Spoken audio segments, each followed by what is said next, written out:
Bienvenue sur votre chronique France-Canada. Au programme cette semaine, Jean Charest en position difficile. Les Québécois voudraient eux aussi voir le prix de l'essence diminuer.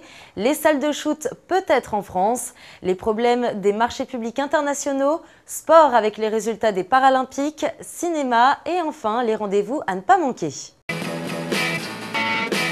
Une page se tourne définitivement pour Jean Charest, l'ancien Premier ministre du Québec.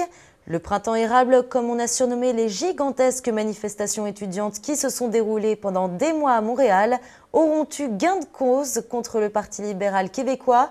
C'est Pauline Marois, la chef de file des séparatistes québécois, qui prend donc le relais. À 63 ans, elle va ainsi devenir la première femme première ministre de l'histoire de la belle province. Mais les conflits risquent pourtant de continuer. Hier soir, alors que Pauline Marois s'adressait à ses partisans, elle a été victime d'une tentative d'homicide par un homme âgé d'une cinquantaine d'années. Si la première ministre n'a pas été touchée, en revanche, une victime est à déplorer. À savoir maintenant si cet acte est l'acte isolé d'un déséquilibré ou si ce meurtrier fait partie d'un mouvement plus organisé. Selon notre correspondante au Québec, un camion bourré d'explosifs aurait été retrouvé à proximité du lieu où se réunissaient les partisans de Québec solidaire. Ce qui est sûr, c'est que le chaos semble régner à Montréal depuis hier soir. Alors qu'en France, le Premier ministre Jean-Marc Ayrault a décidé de diminuer le prix de l'essence de 6 centimes à la pompe, les Québécois pourraient bien envier cette mesure. Et oui, même si cette baisse est raillée en France car trop infime aux yeux des consommateurs, elle leur permettra tout de même de faire quelques économies ou du moins de ne pas voir le prix du plein augmenter. Au Québec, le prix de l'essence représente entre 7 et 9% du panier typique de biens et services des ménages, une dépense non négligeable. Le prix du litre tourne autour des 1,40 $ contre 2 $ le litre en France. Alors, a priori, et selon les partis politiques en campagne au Québec, il ne sera pas question de voir ce prix diminuer. Les salles de shoot vont-elles débarquer en France? C'est un député PS, Jean-Marie Le Guen, qui a ouvert le débat la semaine dernière.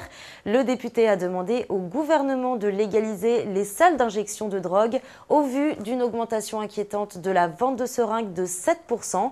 Cette idée est loin de faire l'unanimité au sein des médecins ainsi qu'en politique, particulièrement à droite. La proposition n'a pas été bien accueillie. Les salles de shoot ont pourtant déjà fait leurs preuves à l'étranger, notamment au Canada, où elles ont eu un impact positif sur la santé des toxicomanes et une baisse des nuisances sur la voie publique.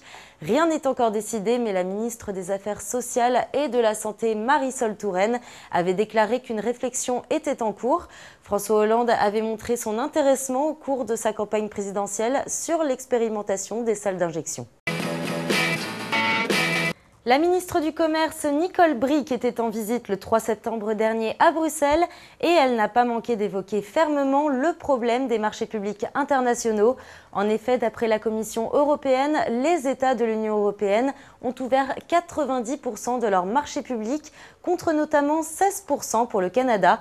Ce déséquilibre énorme n'est pas contraire à l'accord sur les marchés publics signé par 42 pays sur 153 au sein de l'Organisation mondiale du commerce, mais prive, selon la Commission, les exportateurs européens de près de 12 milliards d'euros par an. Sport avec les résultats des Paralympiques, la France cumule d'ores et déjà 22 médailles, dont 5 en or et pointe désormais à la 9e place du tableau des médailles. Le Canada est à la traîne et occupe le 18e rang avec seulement 13 médailles, dont 3 en or, 2 en natation et 1 en athlétisme, le 200 mètres femmes. Mais les Jeux ne sont pas encore faits, il reste 4 jours pour inverser la tendance.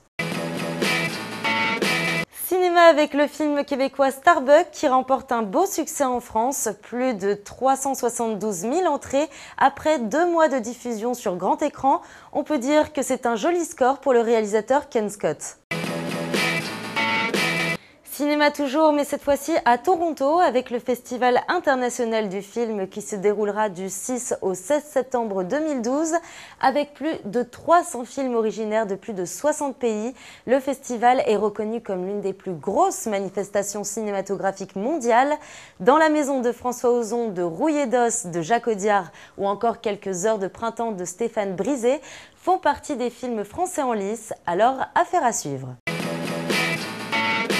À Trouville, en France, la 13e édition du festival Off Court se déroule jusqu'au 8 septembre prochain. Le Québec est bien représenté avec la réalisatrice Anne Hémon, Stéphanie Lapointe, les frères Dominique et Christian Lorenz et bien d'autres. La productrice Sandra Dali-Goyer et le directeur du Festival du film de Portneuf, Léo-Denis Carpentier, sont également sur place à titre de jury. À Ottawa, embarqué à bord de 2 frégates corsaires du temps de la Nouvelle-France avec Elisabeth Vera, archéologue sous-marine française. Rendez-vous mercredi 19 septembre à 18 h à l'ambassade de France. Merci de nous avoir suivis, à la semaine prochaine.